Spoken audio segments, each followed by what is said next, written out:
Get after it, fellas. Nice. Good job. Let's go. Let's go. Come on.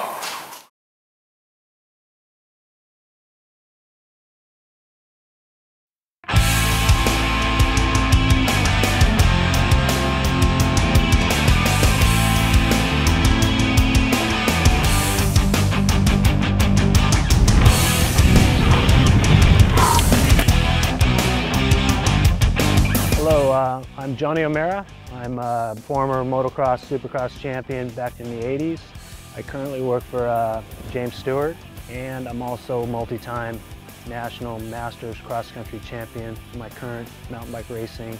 Interval training is what separates the guys. Sure, like if we base it on motocross being a skill sport, sure, sometimes the best skilled guys are still going to win, but some guys aren't as skilled as others, so you have to try to like build other parts of your program, and that would be on your body. So you got to be at least, let's say, fitter than the other guy, and the only way to do that is with interval training. I guess to break it down even more as far as the interval training, well, without it, let's say if you didn't incorporate any interval training, you would never have the high intensity to be efficient when the going gets tough. You know, like the really hard part of a motocross race or bicycle race, when you're just going to watch the best guys just ride away from you or pull away from you in a supercross race, outdoor race, because without that you can't be efficient, can't be functional, and you just don't have as much horsepower, bottom line. So that's basically how you get more horsepower,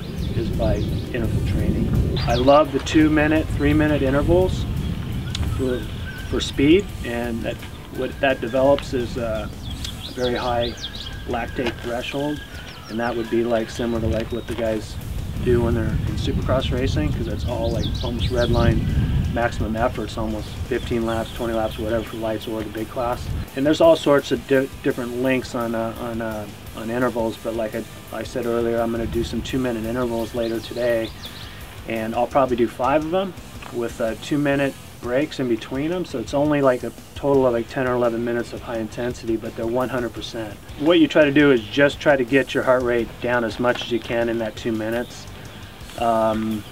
It's still going to be kind of high. It's still going to be on the high side when you start another one. Some people like to say try to bring your heart rate down to at least 100 before you go again, but those ones I'm doing today, I try to just cram them in there in a smaller amount of time. They're a little bit harder on you. So just try to basically get your heart rate as low as you can for a couple minutes. Put it in granny gear, like your easiest gear, and just kind of spin. Try to get it down there. It may come down like 50 beats or something in that time, but that's what I'm doing today. But I do like what I said earlier about, I kind of like when you do an interval, if you can bring, some people's heart rate won't even come back down to 100 because that's a fitness level thing. Let's say if you went 180 and then it took you 5 minutes to get down to 100, then you can go again, because it's doing a big gnarly fluctuation, and sometimes that's more beneficial too on that.